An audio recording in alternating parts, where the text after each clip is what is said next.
अगर मोनू मानेसर जैसे लोगों के ऊपर लगाम कस दी जाती तो इतना बड़ा दंगा नहीं होता। एक और सोचिए, एक मस्जिद के मौलाना को बेफजूल में उनको मार दिया जाता। क्या दोस्त था उनका, क्या दोस्त था, जरा ये तो बताइए आप मुझे। देश के अंदर जगह जगह हिंदू और मुसलमान के नाम की नफरत फैलाई जा रही है। शिक्षा, स्वास्थ्य, बेरोजगारी और महंगाई को उठाकर दरकिनार कर दिया गया है। तो उसके मद्देनजर तो यही लगता है कि 2024 में नरेंद्र मोदी की सरकार वापस आएगी। इस देश के अंदर जगह जगह हिंदू और मुसलमान के नाम के दंगे हो रहे हैं। नफरत इतनी पैदा हो गई है कि चाहे हरियाणा हो, मणिपुर हो, हर जगह तो दंगे हो रहे हैं। और जितने अधिक दंगे होते हैं उतना अधिक वोट बीजेपी को मिलता है। तरीके से मोदी सरकार के राज में आप सोचिए, हरियाणा जल रहा है मणिपुर।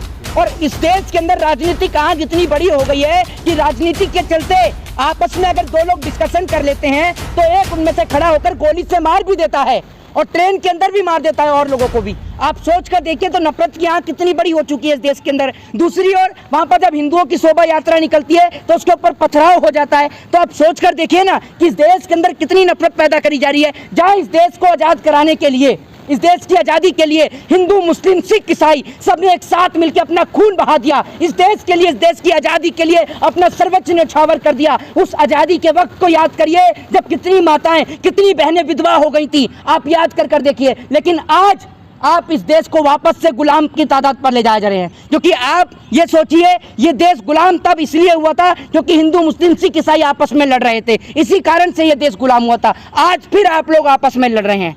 क्या आपको तब समझ में आएगी कि फिर दोबारा से कोई अंग्रेज आकर आपके ऊपर कब्जा करेंगे, तब आप एक होंगे, या तब तक आप लड़ते ही रहेंगे? देख ही रहे हैं हरियाणा किस तरीके से जल रहा है, मणिपुर किस तरीके से जल रहा है। जिस देश में नारी को देवी समझकर पूजा जाता हो, जिस देश में नारी के सम्मान में लंका दहन कर दी गई हो, उस देश में आज नारी को निर्वस्त्र किया जा रहा है।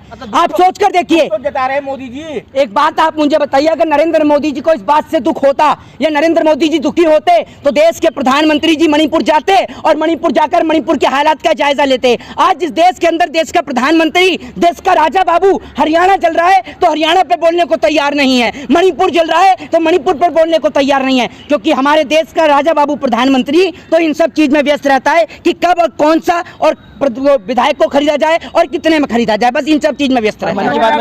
मनोहर लाल खट्टर कह रहा है कि सबको सुरक्षा देना संभव नहीं है, हर एक व्यक्ति का। अच्छा, नहीं, सबको सुरक्षा देना संभव नहीं है। तो जब हिंदुओं की जो शोभा यात्रा निकल रही थी तो आप उसको सुरक्षा नहीं दे सकते?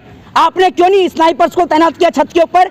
जो पता चलता, अगर स्नाइपर छत के ऊपर तैनात होते तो इतना बड़ा दंगा नहीं होता। अगर मोनू मानेसर जैसे लोगों के ऊपर लगाम कस दी जाती तो इतना बड़ा दंगा नहीं होता। अगर पहले ही इन लोगों के ऊपर लगाम कस देते तो इतना बड़ा राइट थोड़ी हो जाता, इतना बड़ा दंगा होने का चांस ही नहीं था। लेकिन हमारे देश की सरकार तो पहले तमाशीन बन के तमाशा देखती है और उसके बाद में आप सोच कर देखिए, एक आदमी को सारी जिंदगी लग जाती है अपनी दुकान को, अपने मकान को, अपने घर को बनाने में, लेकिन उसको एक सेकंड में जला दिया जाता है। एक सोचिए, एक और सोचिए, एक मस्जिद के मौलाना को बेफजूल में उनको मार दिया जाता है। क्या दोस्त था उनका, क्या दोस्त था, जरा ये तो बताइए आप मुझे। वहाँ हिंदू, 2000 से ज्यादा हिंदू मंदिर के अंदर बंद थे, उनको गोली से वहां पर टारगेट किया जा रहा था। क्या उनका दोस्त था?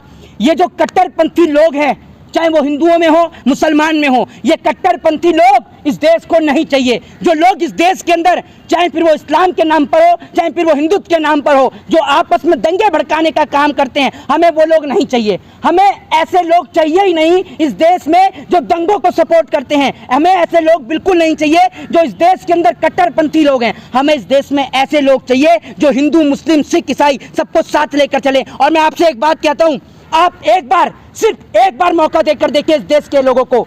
जिस दिन हिंदू, मुस्लिम, सिख, ईसाई एक हो गया ना जनाब, हमारे अंदर इतनी ताकत है और हमारी औकात इतनी बड़ी है कि हम अमेरिका और चाइना जैसे देशों को मुंह तोड़ जवाब दे सकते हैं। यह ताकत है हमारे देश के नौजवान की। जिस दिन इस देश का हिंदू, मुस्लिम, सिख, ईसाई एक हो गया ना, उस दिन अमेरिका की और चाइना की कोई औकात नहीं होगी कि चाइना हमारे देश की जमीन पर कब्जा कर सके। आज चाइना की औकात इसलिए हो जाती है क्योंकि हम लोग टुकड़ों में बटे हुए हैं। हम हिंदुओं में ब्राह्मण, शूद्र, वैश्य, क्षत्रिय के नाम पर बटे हुए हैं। हम मुसलमानों में शेख, सैयद, सुन्नी, पठान इनके नाम पर बटे हुए हैं। हमें हिंदू, मुस्लिम, सिख, ईसाई के नाम पर नहीं, हमें देश के तिरंगे के नाम पे लड़ना है और हमें दिखाना है कि क्या पावर है हम इंडियनों की, क्या पावर है हम भारतीयों की। जिस देश का संविधान हर एक व्यक्ति को एक समान हक और अधिकार देता है, हमें लड़ाई लड़नी है तो इस देश की मिट्टी के लिए लड़िए ना सर। देश में यही माहौल रहा और शिक्षा, स्वास्थ्य, बेरोजगारी के नाम पर चुनाव नहीं हुआ तो मोदी जी का आना निश्चित है। क्योंकि अभी आप ये देख लीजिए, अभी कुछ दिनों बाद राम मंदिर का मुद्दा हो जाएगा और राम मंदिर का मुद्दा 5 5, 7, 10 दिन आराम से टीवी चैनल पर चलेगा।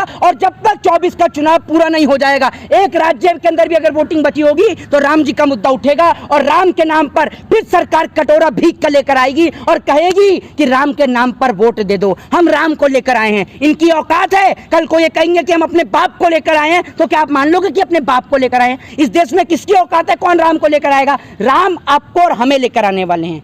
ये देश के अंदर किसी की इतनी औकात नहीं है कि कोई राम को ला सके। राम से आपका और मेरा अस्तित्व है। राम आपको और हमें लेकर आए हैं। हमारी और आपकी औकात नहीं है कि हम राम को ला सकें। जय हिंद, जय भारत, वंदे मातरम।